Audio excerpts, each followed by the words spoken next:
बाबर के आक्रमण से भारत में साम्राज्य स्थापित करने का एक मार्ग प्रशस्त हुआ था। उसने भारत की में शक्तियों के संतुलन को भंग कर दिया था, प्रमुख शक्तियों को खत्म कर दिया था या कमजोर कर दिया था, और युद्ध प्रणाली के अंदर बारूद का प्रयोग किया था। और भी युद्ध प्रणाली के अंदर नए नए प्रयोग किए थे।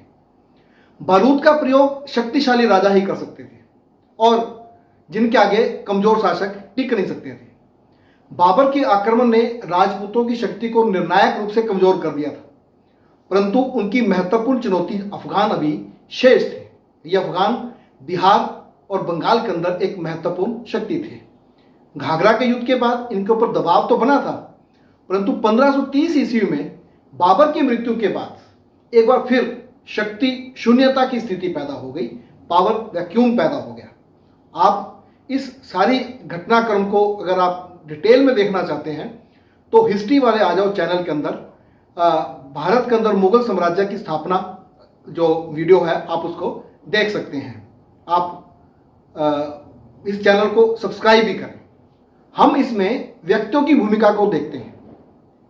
हमें इसे प्रक्रिया के रूप में एक समझने की कोशिश करनी चाहिए। ये वो समय है जब विश्व के पैमाने पर बड़े बड़े राज्य स्थापित हो रहे थे। उसका कारण क्या था? खेती का विकास था। जो कबीलाई संरचनाएं थी वो टूट रही थी और कागज और बारूद अपनी ऐतिहासिक भूमिका निभा रहे थे, जिसके कारण बड़े बड़े व्यवस्थित राज्य अस्तित्व में आ रहे थे। भारत में बाबर के आक्रमणों ने ये एक आधार तैयार किया था। अब बड़े साम्राज्य की स्थापना होनी ही थी। हुमायूं असफल रहा तो ये ऐतिहासिक कार्य शेरशाह ने पूरा किया। जब शेरशाह के उत्तराधिकारी असफल रहे तो हेमू आगे बढ़ा और उधर से अकबर, और अकबर के हाथों ये कार्य पूरा हुआ। और जब बाद में मुगल साम्राज्य कमजोर हुआ तो और नए नए राज्य जो है भारत के अंदर उभरे, जैसे दक्षिण के अंदर मराठा राज्य और भी कई राज्य जो है ऐसे उभरे। और ये प्रक्रिया कब तक चलती रही? जब तक आधुनिक राज्य नहीं आ गई, औद्योगिक क्रांति नहीं आ गई या उपनिवेशों की स्थापना नहीं हो गई, तब तक ये राज्य जो है ये अस्तित्व के अंदर रहे। इस वीडियो के अंदर हम 4 महत्वपूर्ण चरित्र नायक हुमायूं, बहादुर शाह, शेरशाह और मालदेव के बीच में एक संघर्ष को देखेंगे, जिसमें शेरशाह साम्राज्य बनाने में कामयाब होता है, जिसे द्वितीय अफगान साम्राज्य कहते हैं। कई इतिहासकार इसे सुर साम्राज्य भी कहते हैं। आज हम हुमायूं के असफल होने और शेरशाह के कामयाब होने की चर्चा करेंगे। स्पष्ट है कि दोनों के बीच में संघर्ष हुआ था। हुमायूं का नाम नासिर उल दीन मोहम्मद हुमायूं था। उसका जन्म 6 मार्च 1508 ईस्वी में काबुल में हुआ था। वह भारत में दूसरा मुगल शासक था जो एडवेंचरर ज्यादा था और साम्राज्य का प्रशासक कम था। हुमायूं ने 1530 बाबर की मृत्यु के बाद से लेकर 1540 तक एक टर्म तथा 1555 से लेकर 1556 को ये 7 महीने का समय था, इसमें उसने दिल्ली पर शासन किया। हुमायूं को साम्राज्य नहीं मिला था, परंतु साम्राज्य स्थापित करने की उम्मीद मिली थी। पानीपत, कन्वा और घाघरा की लड़ाई के बाद राजपूतों की शक्ति को निर्णायक रूप से कमजोर कर दिया गया था। वो कमजोर हो गई थी और अफगानों की शक्ति को दबाया गया था, परंतु अभी निपटाया नहीं गया था। 23 वर्ष की आयु में हुमायूं बाबर का उत्तराधिकारी बना। उसे बाबर द्वारा छोड़ी गई समस्याओं से जूझना पड़ा। हुमायूं का मतलब भाग्यवान होता है, परंतु हम देखेंगे कि वो भाग्य ही निकला। अब उसके आगे जो समस्याएं थी जिनसे उसको जूझना था, उनमें पहली थी प्रशासन अभी व्यवस्थित रूप नहीं ले पाया था। बाबर की हिंदुस्तान में एक छोटी सी अवधि है, वो युद्धों में बीती थी 1526 से लेकर 1530, और उसका अधिकतर जो समय है उत्तर पश्चिमी सीमा और मध्य एशिया में वो अधिकतर उलझा रहा। इससे उसने जो भारत के अंदर उसकी विजय थी उसको पूरी तरह से कंसोलिडेट करने का मौका नहीं मिला। फिर भी बाबर ने कुछ प्रयत्न किए थे जो एक साम्राज्य स्थापित करने की दिशा में जा सकते थे, और उनकी एक रूपरेखा उसने बनाई थी। उसने मध्य एशिया के कुछ प्रशासनिक संस्थाओं को उसने इंट्रोड्यूस करना शुरू किया था भारत के अंदर, और उसके अंदर मुख्य था कि कुछ प्रमुख जो स्थानीय सरदार हैं उनको भी उसने अपनी सेना में, अपने राज्य में शामिल करना शुरू किया था।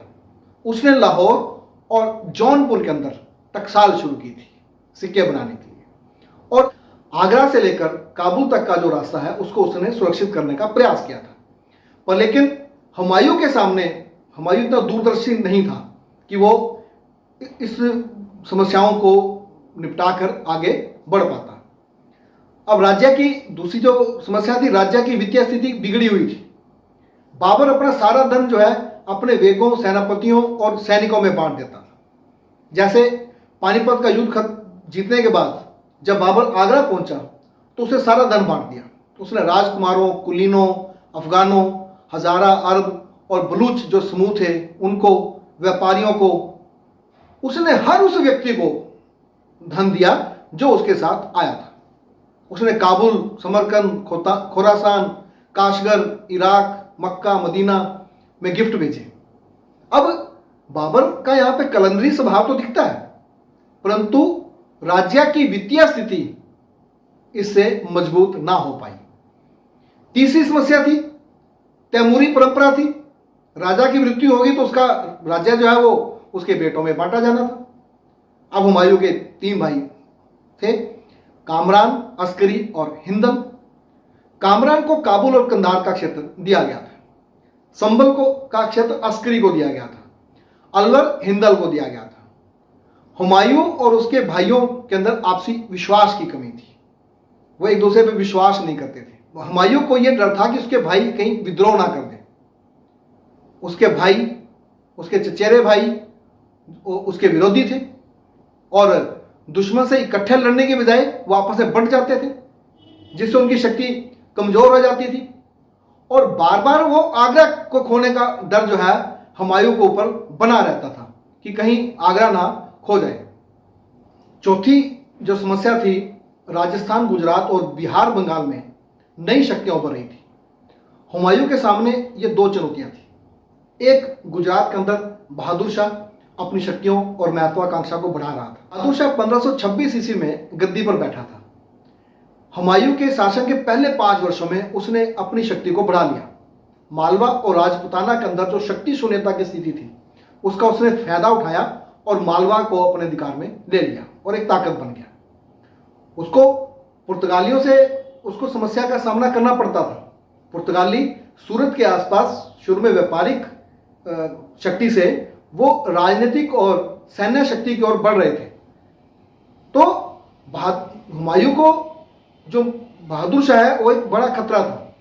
उसका कारण और भी था कि जो भी कोई मुगलों का विरोधी था, जो मुगलों से नफरत करता था या मुगलों के खिलाफ को यहां से निकालना चाहता था, बहादुर शाह का दरबार जो है उन सब का शरण स्थल बना हुआ था।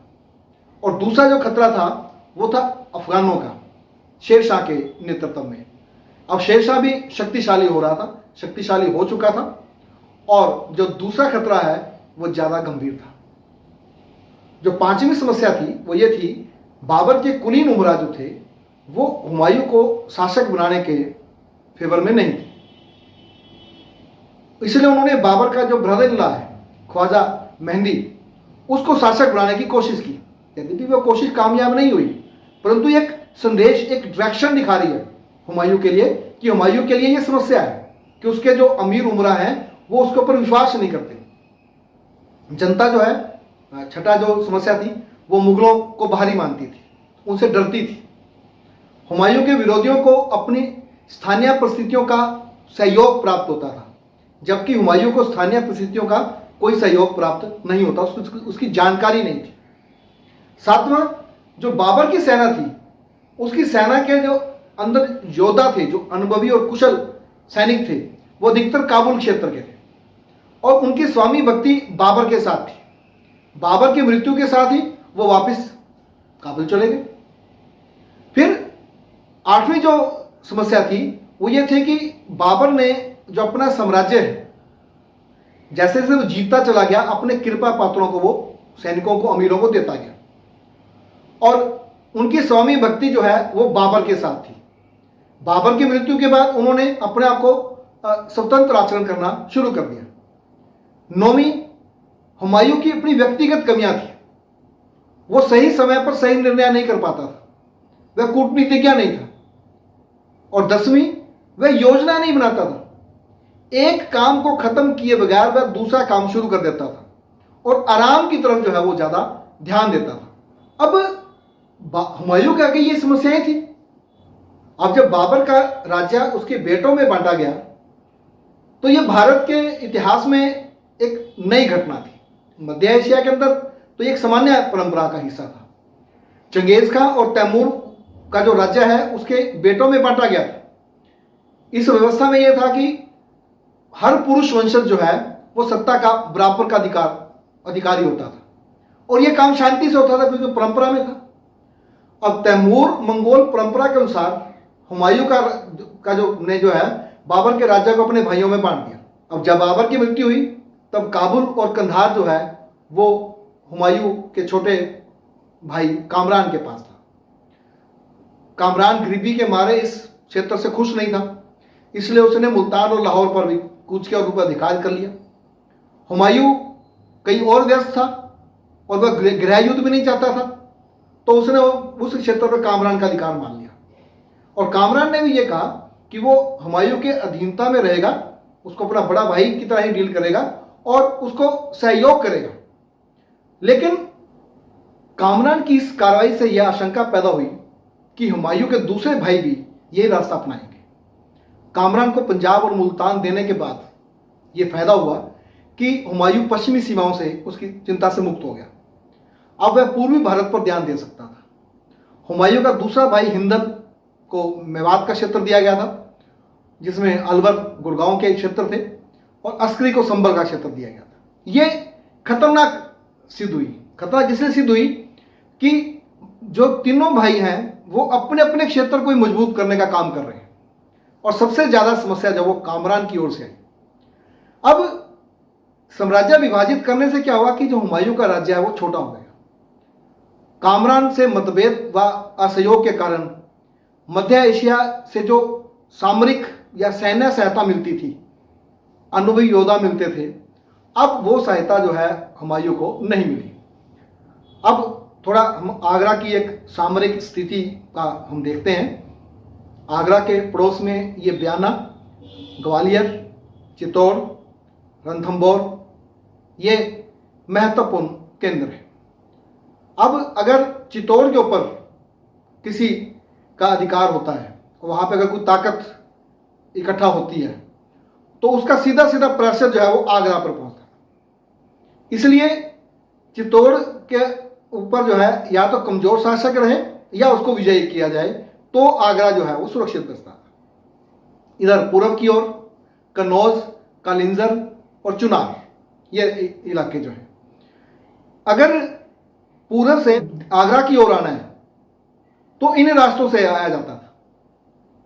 तो अगर कन्नौज के ऊपर कोई विरोधी शक्ति है या चुनार के ऊपर कोई ताकत इकट्ठा होती है तो उसका भी जो है दबाव आगरा के ऊपर पड़ता था।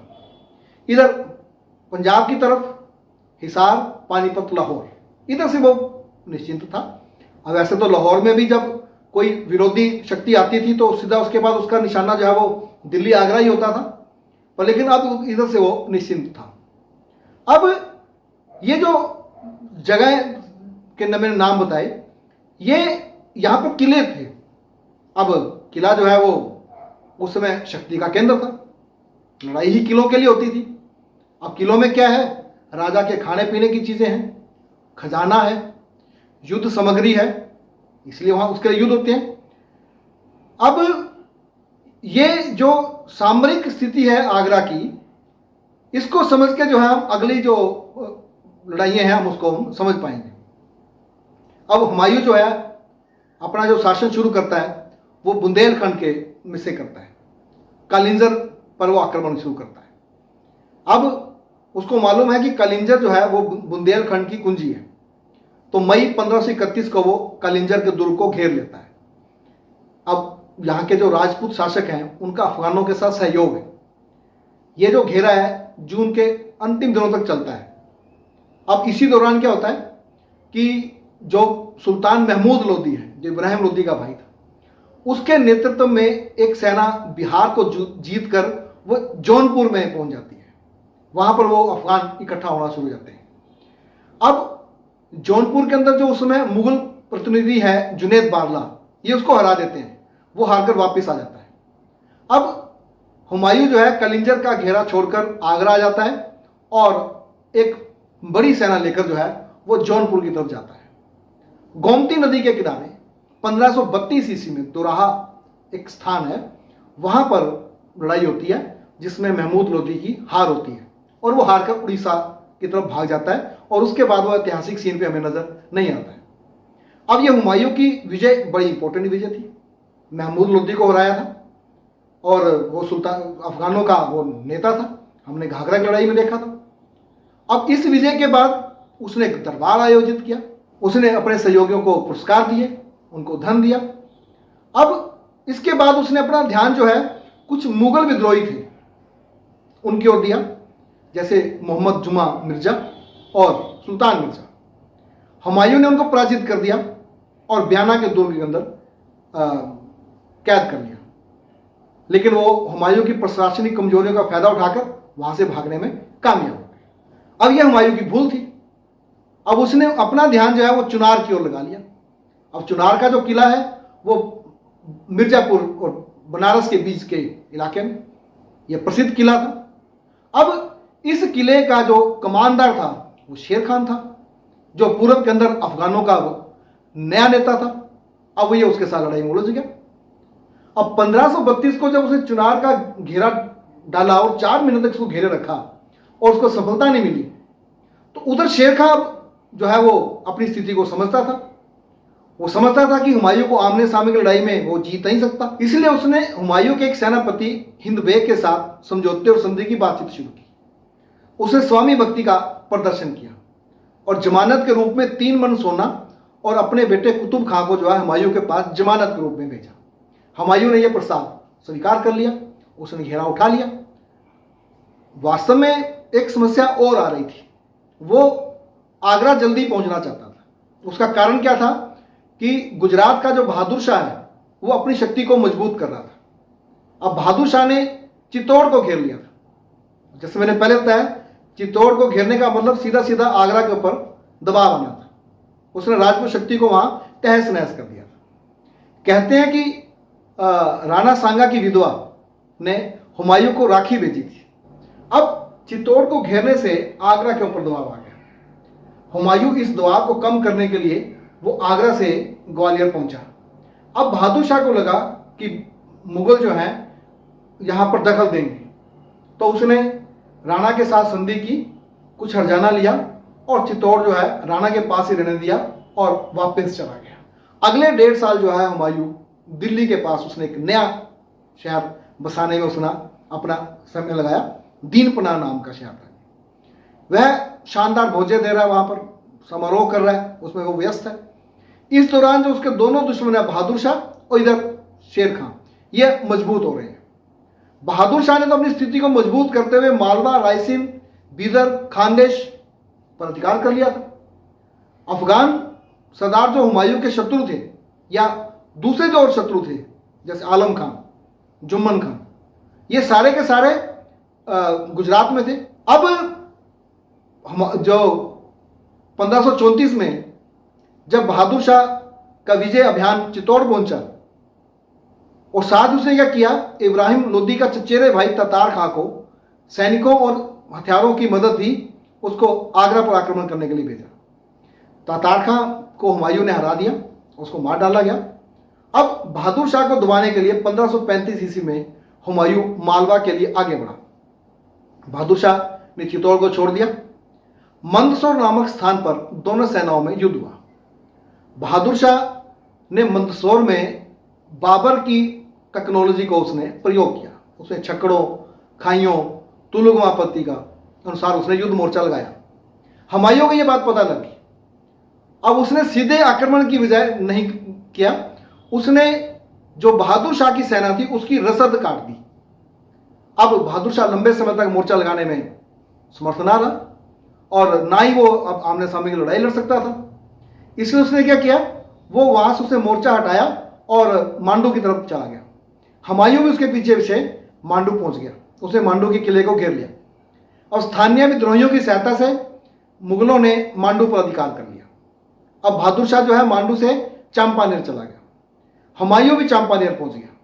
यहाँ चंपानेर के अंदर उसको खजाना प्राप्त हुआ। उसके बाद बहादुर शाह भागकर अहमदाबाद चला गया और हुमायूं भी पीछे उसके पीछे अहमदाबाद जा पहुंचा। उसके बाद बहादुर शाह यहाँ से भागकर अहमदाबाद और बाद में काठियावाड़ चला गया। मालवा और गुजरात जैसे समृद्ध क्षेत्र जो है वो हुमायूं के हाथ आ गए।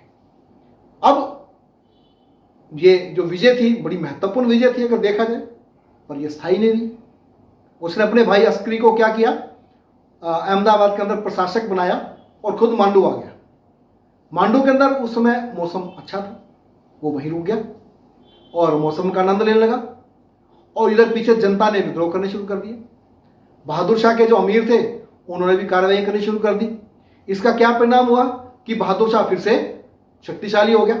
उसने अस्करी को भगा दिया। अस्करी वहां से भागकर चंपानेर आया। चंपानेर के अंदर उसको किला बंद मिला और उससे बाद वो भागकर जो है वो आगरा की ओर चलने लगा। ये बात हुमायूं को पता लगी। उसे ये डर पैदा हो गया कि कहीं अस्करी जो है आगरा पहुंचकर उसको बेदखल ना कर दे। वो भी अपनी सेना लेकर जो है वो अस्करी के पीछे पीछे स्पीड से पहुंच गया और चित्तौड़ के पास राजपुताना में जो है वो उसने उसको पकड़ लिया। अब दोनों भाइयों में समझौता हुआ और दोनों ही आगरा आ गए। अब यहां पे आप एक कमी देखिए हुमायूं के, जब उसके भाई को बहादुर शाह ने अहमदाबाद से भगाया था तो वो अपने भाई की सहायता करने के लिए बहादुर शाह के खिलाफ अगर पहुंचता तो वो बहादुर शाह को दबा सकता था और मालवा और गुजरात जो है वो मुगलों के पास वापिस आ सकते थे। पर लेकिन आपसी विश्वास की कमी और दोनों ही आगरा आ गए और इधर गुजरात और मालवा जो है वो उनके हाथ से निकल गए। वो तो 1537 ईस्वी में बहादुर शाह और पुर्तगालियों की आपसी लड़ाई के अंदर जो है बहादुर शाह की मृत्यु हो गई, जिससे बहादुर शाह के खतरे से बाबर जो है मुक्त हो गया। अब दूसरी तरफ बंगाल बिहार की तरफ शेरशाह सूरी। आप थोड़ा इसका अगर हम थोड़ा इसका परिचय ले लें, इसका बचपन का नाम जो है फरीद खान सूर था। इसके पिता का नाम हसन खान सूर। इसके जन्म और जन्म स्थान के बारे में जानकारी का अभाव है, इसलिए अलग अलग इतिहासकार अलग अलग मत लगाते हैं। इसके पिता जौनपुर के जगीरदार थे।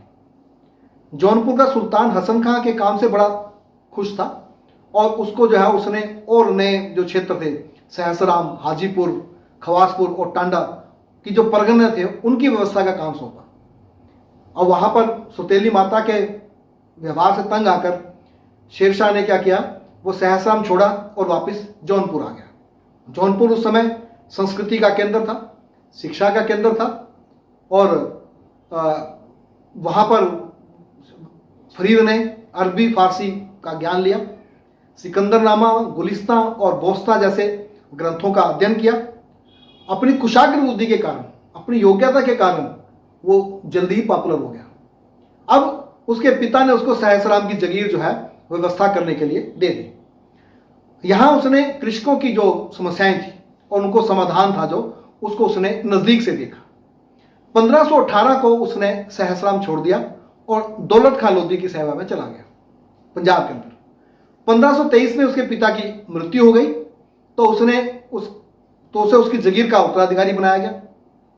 परंतु जो उसकी सौतेली मां थी उसने भाइयों में जगीर बांटने का दबाव बनाया तो वो उसको जगह को छोड़कर वो बिहार में दरिया खां के पुत्र बहार खां के पास आ गया। यहां फरीद का वो अपनी योग्यता प्रदर्शित करने का पूरा मौका मिला। इसी बहार खां ने उसे शेर खां की उपाधि दी थी क्योंकि उसने एक शेर को मार डाला था। बहार खां ने उसे अपने बेटे का संरक्षक और शिक्षक नियुक्त किया था। कुछ समय के लिए वो बाबर की सेना में भी चला गया और उसने मुगल सेना को जो है नजदीक से देखा। शेर खां जो है के उदय के अंदर उसका एक और जो पहलू था वो था धनी विधवाओं से विवाह। जैसे उदाहरण के लिए लाड़ मलिका, उसका पति जो है चुनार के किले का कमानदार था। जब वह मरा तो किला और उसकी संपत्ति उसकी विधवा के हाथ में आ गई। अब जिसे संरक्षण की जरूरत थी, सहायता की जरूरत थी, शेर खान ने उससे विवाह कर लिया। अब वो किला भी उसके पास आ गया। इसी प्रकार गाजीपुर के नसीर खान नुहानी की जो संतानहीन विधवा थी और मियाँ मोहम्मद काला पहाड़ की विधवा, उससे उसने विवाह किया। शेर खान तब 40 वर्ष का था। 1529 ईस्वी में पूर्वी भारत की राजनीति में एक बड़ा परिवर्तन आया। महमूद लोदी, जो इब्राहिम लोदी का भाई था, कानवा की लड़ाई में हारने के बाद जौनपुर और बिहार आया। वह सभी अफगानों को बाबर के खिलाफ अभियान में शामिल करना चाहता था। उसका उद्देश्य बाबर को भारत से निकालना था। उस समय बिहार के शासक मोहम्मद शाह की मृत्यु के बाद वहां के शासन की भागडोर उसकी विधवा दूदू बेगम के हाथ में थी। उसके नाबालिग बेटे को शासक नियुक्त किया गया था, परंतु शासन के सारे मामले शेर खां के हाथ में थे, जिस पर दूदू बेगम पूरा विश्वास करती थी। अब महमूद लोदी ने शेर खां को बिहार के अंदर अफगानों का नेता स्वीकार कर लिया। शेर खां को यह स्पष्ट था कि बाबर को भारत से बाहर निकालना आसान नहीं है। अफगानों की सैन्य क्षमता ऐसी नहीं है कि वो बाबर को हरा सके, इसलिए वो बीच में फंस गया। एक तरफ महमूद लोदी का विरोध और दूसरी तरफ बाबर से युद्ध। अब उसने एक नीति अपनाई। वह युद्ध में अफगानों की ओर से शामिल तो हो गया, लेकिन नेतृत्व ग्रहण नहीं किया और घाघरा की लड़ाई के बाद वह बाबर के विश्वास पात्रों में शामिल हो गया। तो बिहार के ऊपर बंगाल का शासक बार बार आक्रमण करता है, वो उसके ऊपर अपना अधिकार समझता है। अब शेर खान ने अफगानों को इकट्ठा किया, जवाबी कार्रवाई की और 1534 ईस्वी में उसने बंगाल के शासक को सूरजगढ़ की लड़ाई में हरा दिया। अब बंगाल और बिहार जो है वो शेर खान के अधीन थे। इस तरह शेर खान का जो उदय है वो अचानक नहीं हुआ। वो अब कोई मामूली सरदार नहीं था, अब वो बंगाल और बिहार का स्वामी था। उसके पास भारी संसाधन थे। जब जनवरी 1538 को हुमायूं ने चुनार को फिर से घेरा, तो अब शेर खान जो है वो युद्ध के लिए तैयार था, लेकिन उसने दोहरी नीति अपनाई। एक तो उसने मुगलों के प्रति स्वामी भक्ति प्रदर्शित करता रहा और दूसरा उसको लड़ने के लिए उसने अपनी ताकत भी इकट्ठी करता रहा। अब वैसे तो उसने 1532 के अंदर जब चुनार के घेरा लगाया था हुमायूं ने, उसने ये अंदाजा लगा लिया था कि हुमायूं से संघर्ष जरूरी है और हुमायूं जो है वो अपने विरोधी की जो शक्ति थी, कार्य प्रणाली थी, उसको ठीक से अध्ययन नहीं कर पा रहा था। जब शेर खान ने स्वामी भक्ति प्रदर्शित की तो उसे लगा ये नीति सही है, परंतु शेर खान की नीति थी अपनी शक्ति को बढ़ाने के लिए समय लेना। अब वो संसाधनों का मालिक है, उसकी सेना में 1200 हाथी हैं।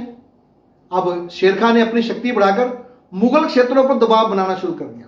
कनौज तक उसका दबाव बनना शुरू हो गया।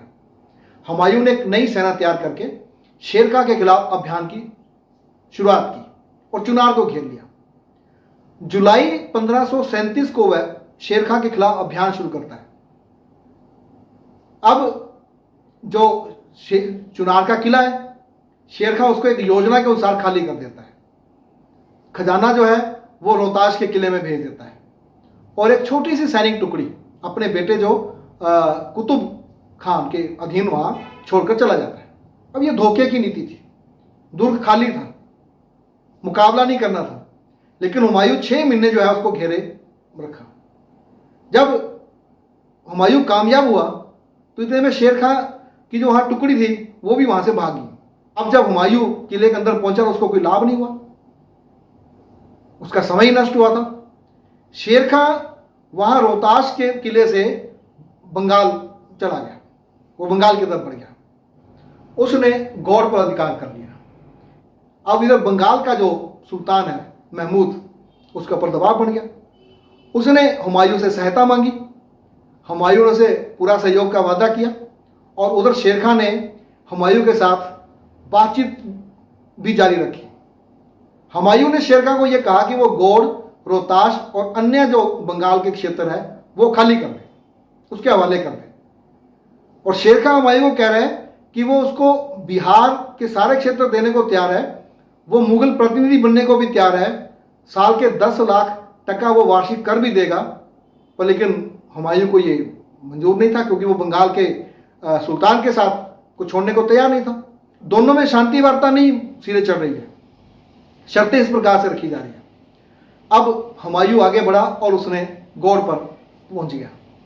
इस बीच क्या हुआ कि शेर खान ने गौड़ का किला खाली कर दिया और उसने सारा खजाना वहां का वो रोहतास पहुंचा दिया। और गौड़ का किला खाली करने के बाद उसने वहां पर उत्तम दर्जे की जो है वो अफीम वहां पर छोड़ दी, जिसका हुमायूं शौकीन था। और जब हुमायूं वहां पहुंचा तो उसने गौड़ की विजय के बाद जो है गौड़ का नाम जो है बदलकर जनताबाद रख दिया। अपने स्वभाव के अनुसार वो वहां रुका, उत्सव मनाया और समारोह किए। अब हुमायूं को यह लगा कि उसने बंगाल को जीत लिया, परंतु वास्तव में वो घेरा जा चुका था। शेर खान ने उसको चुनार, बनारस, जौनपुर, कन्नौज, पटना पर अधिकार कर लिया। और उधर जो हुमायूं का भाई है हिंदन, उसने खुद को आगरा के अंदर अपना स्वतंत्र व्यवहार शुरू कर दिया। उसने बादशाह की उपाधि ले ली, उसने अपने नाम का खुतबा पढ़वाना शुरू कर दिया। अब ना तो हुमायूं को आगरा से सैनिक मिल रहे हैं, ना वहां से उसको रसद मिल रही है। अब कामरान का भी उसके ऊपर प्रेशर बढ़ रहा था। कुल मिलाकर यह है कि हुमायूं अब घिर चुका था। अब उसने योजना बनाई वापस आगरा जाने की। अब उसने बंगाल का जो सुरक्षा का भार है वो जहांगीर बेग को दिया और खुद सेना लेकर जो है वो आगरा की ओर बढ़ गया। अब शेर खान की गुप्तचर व्यवस्था बहुत अच्छी थी। वो हुमायूं की एक एक गतिविधि का उसको पता चल रहा था। उसने हुमायूं को रास्ते में घेरने की नीति बनाई। बरसात का मौसम था, मलेरिया जो है वो तंग कर रहा था। जो उसके सैनिक थे, अमीर थे, उसमें असंतोष बढ़ रहा था। बीच बीच में अफगानों के जो हमले हो रहे थे वो भी उससे भी परेशान हो रहा था। अब हुमायूं ने अपनी सेना को 2 मार्गों से जाने की इजाजत दे दी। इससे क्या होगा, उसकी सेना कमजोर होगी। उधर से आगरा से भी सैन्य सहायता नहीं मिल रही थी। अगर वो मिल जाती तो जो सैन्य संतुलन है वो इसके पक्ष में हो जाता। अब चौसा के स्थान पर हुमायूं की सेना और शेर खान की सेना जो है वो आमने सामने हो गई। अब शेर खान की सेना 1 साल पहले वाली सेना नहीं थी। अब वो उसके पास काफी अनुभव था, आत्मविश्वास था, संख्या में ज्यादा थे। अब दोनों सेनाएं आमने सामने 3 महीने तक रुकी रही, कोई आक्रमण नहीं है। अब शेर खान वहां की भौगोलिक स्थिति से परिचित था। वो ये चाहता था कि हुमायूं जो है वो तोपखाने का प्रयोग ना कर पाए, इसलिए वो बरसात का इंतजार कर रहा है। और इसलिए उसने हुमायूं को शांति वार्ता में उलझाया हुआ है और अंदर ही अंदर तैयारी कर रहा है और बरसात ऋतु का इंतजार कर रहा है। दोनों की सेनाओं की स्थिति में अंतर था। जो शेर खान था उसकी सेना ऊंचाई पर थी और जो हुमायूं था उसकी सेना जो है वो नीचे वाले इलाके में थी, कर्मनाशा और गंगा नदी के पास।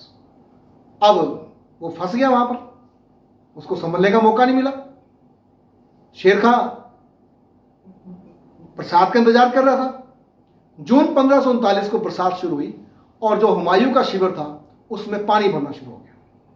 जब हुमायूं की सेना अपना सामान नीचे से ऊपर की ओर लेकर जाने में व्यस्त थी, उसी रात 26 जून 1539 की रात को शेर शाह की सेना ने उसके ऊपर आक्रमण कर दिया। अब मुगल सेना में खलबली मच गई। वे अपने तोपखाने का प्रयोग न कर पाए। सैनिकों ने प्राण की रक्षा के लिए इधर उधर भागना शुरू कर दिया। हजारों सैनिक जो है वो नदी में डूब कर मर गए। स्वयं हुमायूं भी जो है नदी में उसने छलांग लगा दी, वो डूब जाता। एक भिश्ती जिसका नाम निजाम था उसने उसकी जान बचाई। हुमायूं उस निजाम भिश्ती को लेकर आगरा आ गया और उसको उसने एक दिन का बादशाह बनाया।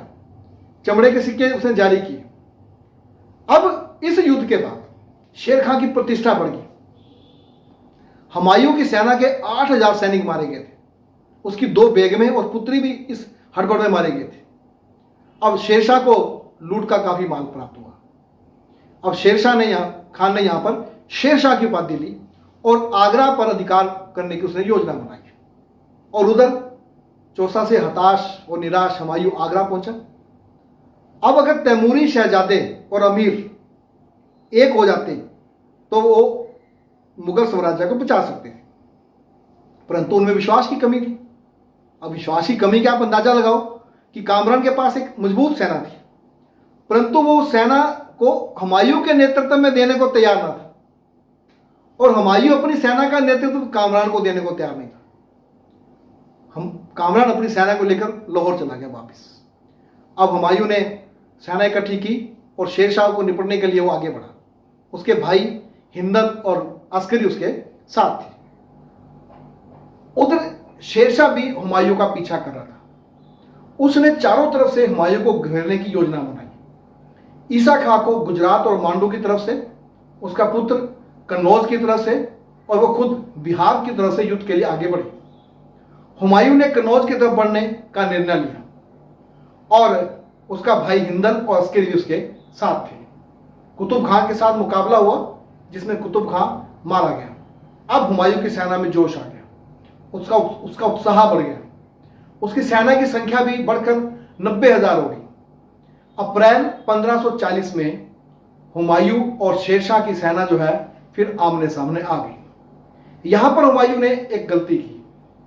वो उसको आक्रमण करना चाहिए था, क्योंकि शेर खां जो है अपने बेटे कुतुब खां की मृत्यु के बाद जो है वो हतोत्साहित था। लेकिन शेर खां हुमायूं इंतजार करता रहा। अब फिर 15 मई को वही गलती दोहराई गई। शेर खां ने अचानक आक्रमण किया। हिंदल और अस्करी ने हुमायूं का साथ दिया, परंतु उनकी हार हुई। अब हुमायूं के पास वहां से भागने के अलावा कोई और चारा नहीं था, कोई और विकल्प नहीं था। शेर खां ने हुमायूं का पीछा किया और पीछा करते हुए आगरा और दिल्ली के ऊपर उसने अधिकार कर लिया। हुमायूं वहां से लाहौर पहुंचा, परंतु कामरान ने उसको कोई सहयोग नहीं दिया। हुमायूं अब बिना राज्य वाला, इधर उधर भटकने वाला बन गया। वह बिना राज्य के राजा था। पहले वो सिंध गया, फिर मेवाड़, फिर सिंध। 1542 में सिंध में भटकते हुए हुमायूं की शादी हमीदा बानो बेगम से हुई और इसी साल अमरकोट में उसके प्रसिद्ध बेटे अकबर का जन्म हुआ। 1544 में वो ईरान पहुंचा। ईरान के शाह तामास्प ने उसको सैनिक सहायता दी और 1545 ईस्वी में उसे कंधार पर अधिकार कर दिया। उसके बाद उसने अपने भाई कामरान के साथ काबुल को लेकर 3 बार संघर्ष हुआ और उसने काबुल को 3 बार जीता और अंतिम बार 1550 को उसने काबुल को जीत लिया। हुमायूं को भगाने के बाद 1540 ईस्वी में शेरशाह 54 वर्ष की उम्र में दिल्ली के तख्त पर बैठा। वह भारत में सूर्यवंश और द्वितीय अफगान राज्य के नाम से जाना जाता है। अब शेर खां ने शेरशाह की उपाधि ली हुई थी। उसका साम्राज्य बंगाल से लेकर पंजाब सिंध तक फैला हुआ था। पश्चिम में मालवा और राजस्थान अभी उसके राज्य में शामिल नहीं थे। अब शेरशाह ने अपने साम्राज्य विस्तार और उसको संगठित करने की योजना बनाई। सबसे पहले उसने उत्तर पश्चिम जो क्षेत्र है उस पर ध्यान दिया। उसने बलूच सरदार जो हैं उनके साथ मित्रता की और गखरों के खिलाफ जो है उसने सैनिक कार्रवाई की और उनके नेता जो है सारंग को अधीनता स्वीकार करने को मजबूर किया और उसने वहां पर छावनियां बनाई। बंगाल के गवर्नर खिजर खां ने अपने आप को स्वतंत्र घोषित कर दिया था।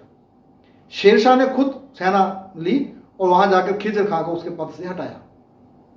मालवा जब है तब वह कमजोर और अस्त व्यस्त था। शेरशाह ने चंदेरी के किले को घेरा तो किले के रक्षक पुनर्बल ने सुरक्षित निकल जाने की शर्त पर किला खाली कर दिया, परंतु शेरशाह ने जो 1000 के करीब राजपूतों का दल था और उनका परिवार था उनके ऊपर उसने धोखे से हमला किया। ये शेरशाह के नाम पर जो है ये एक कलंक है कि उसने समझौता करके और दूसरी पार्टी समझौते को मान रही है लेकिन उसने फिर भी उसके ऊपर आक्रमण किया। अब जो मारवाड़ का इलाका है, हुमायूं की कमजोरी का लाभ उठाते हुए तो मारवाड़ के इलाके में भी जो है जो शक्ति शून्यता थी राणा सांगा के बाद, तो राजा मालदेव ने उसको पूरा करने की कोशिश की, जो 1532 में गद्दी पर बैठा था। जब वो गद्दी पर बैठा तो उसका राज्य जो जोधपुर और सोरठ के क्षेत्र में ही था। उसके परिवार का भी उसको साथ नहीं था। उसने धीरे धीरे आगे बढ़ना शुरू किया। उसने दक्षिण में सिवाना पर अधिकार कर लिया। उसके बाद उसने पश्चिम उत्तर पूर्व में बढ़ा और मेड़ता के शासक विक्रमदेव को पराजित किया। 1537 ईस्वी में बहादुर शाह की मृत्यु के बाद मालदेव को आगे बढ़ने का मौका मिला। और उधर हुमायूं जो है वो शेरशाह के साथ व्यस्त था, उसका टकराव चल रहा था। अब इस दौरान मालदेव ने अपनी शक्ति को और बढ़ा लिया, उसने राज्य का विस्तार किया। 1541 में उसने बीकानेर पर भी कब्जा कर लिया। अब इधर शेरशाह जो है वो स्थानीय व क्षेत्रीय शक्तियों को दबाने में लगा हुआ था। अब वो लंबे समय से बंगाल से भी दूर था। अब जब उसने घक्कर में सेना बेची तो मालदेव और हुमायूं के लिए अवसर था, अगर वो मोर्चा बनाते तो दोनों मिलकर अफगानों के खिलाफ एक शक्ति बन सकते थे। लेकिन हुमायूं का जो इंटरेस्ट था वो सिंध और गुजरात की तरफ था। तो अब शेरशाह ने जो है वो राजनीतिक महत्व के पूर्वी राजस्थान पर अपना उसका अधिकार चाहता था। अजमेर और जोधपुर के निकट समेल के स्थान पर राजपूतों का और अफगानों का टकराव हुआ। 1 माह तक झड़पें चलती रही। तो मालदेव को लगा कि एक शक्तिशाली तोपखाने वाली सेना पर आक्रमण करना खतरनाक होगा, कुछ समय तैयारी के लिए चाहिए। लेकिन उसके कई सरदार जो हैं वो पीछे हटने को प्रमाण समझते थे। मालदेव ने अपनी सेना को पीछे जोधपुर तक हटा लिया। कुछ सरदारों ने जो पीछे हटने से मना कर रहे थे, उन्होंने शेरशाह की सेना के मध्य भाग पर आक्रमण किया। अफगान सेना बेशक ज्यादा थी, पर उसमें एक बार गड़बड़ मच गई और समेल में राजपूतों की हार हुई। राजस्थान का भाग्य अब तय हो गया। शेर खान ने विजय तो प्राप्त कर ली, लेकिन विजय कठिन थी। इस युद्ध के बाद शेर खान ने कहा था, मैंने मुट्ठी पर बाजरे के लिए हिंदुस्तान की सत्ता को खो दिया था। अब शेरशाह ने अजमेर और जोधपुर अधिकार करने के बाद वो मेवाड़ की ओर बढ़ा और चित्तौड़ के किले पर उसने आसानी से अधिकार कर लिया। अब शेरशाह का जो अगला अभियान था वो कालिंजर के खिलाफ था। ये उसका अंतिम अभियान सिद्ध हुआ। कालिंजर का किला बुंदेलखंड की कुंजी था, वह एक मजबूत किला था। शेरशाह ने इसको घेर लिया। इसी दौरान एक तोप फटी और शेर खान जो है वो पूरी तरह से घायल हो गया और 1545 ईस्वी में उसकी मृत्यु हो गई। उसके बाद उसका बेटा इस्लाम शाह गद्दी पर बैठा। वह अपने पिता की भांति कामयाब शासक नहीं था। दरबार में षड्यंत्र और बगावत का केंद्र बन रहे थे। उसकी मृत्यु के बाद उसका बेटा फिरोज गद्दी पर बैठा, परंतु वह भी अपने मामा द्वारा उसकी मार दिया गया। और परिणाम स्वरूप यह हुआ कि जो साम्राज्य था वो कई हिस्सों में बंट गया। और उधर ईरान से काबुल आने पर हुमायूं भारत पर लगातार ध्यान रखे हुए था। वह इस्लाम शाह के समय में ही फिर से दिल्ली को, आगरा को प्राप्त करना चाहता था। अपने भाई से कंधार और काबुल पर अधिकार करने के बाद अब वो शासक तो बन गया था। अब उसने कुछ कुलीनों को इकट्ठा किया और दिसंबर 1554 को उसने सिंधु नदी को पार किया और फिर 1555 में उसने लाहौर पर बिना किसी विरोध के अधिकार कर लिया। अब पंजाब का जो विद्रोही अफगान गवर्नर है सिकंदर सूर को उसने सरहिंद के स्थान पर हराया और जुलाई 1555 में वो दिल्ली आगरा उसको फिर से प्राप्त हो गए। इस प्रकार वो दिल्ली पर फिर से कब्जा करने में कामयाब हुआ, परंतु अपने सारे खोए हुए प्रदेश वो प्राप्त नहीं कर पाया था। अब जनवरी 1556 को वो दिल्ली में अपने पुस्तकालय की पहली मंजिल से लुढ़का, उसको चोट लगी और उसकी मृत्यु हो गई। इतिहासकार लैनपुन ने इस हुमायूं के जो चारित्रिक विशेषताएं हैं उसका वर्णन कर इस लाइन में किया है कि हुमायूं जो है वो जीवन भर लुढ़कता रहा और लुढ़कते लुढ़कते ही उसकी मृत्यु हो गई। तो इस प्रकार हम देखते हैं मुगल सत्ता जो है एक बार हाथ से निकल जाने के बाद हुमायूं ने उसको दोबारा से प्राप्त किया। तो अगर आपको वीडियो पसंद आई हो तो इसको लाइक करें, कोई प्रश्न हो तो कमेंट बॉक्स में आप कमेंट लिखिए और चैनल को सब्सक्राइब करें। इन्हीं शब्दों के साथ आपका धन्यवाद।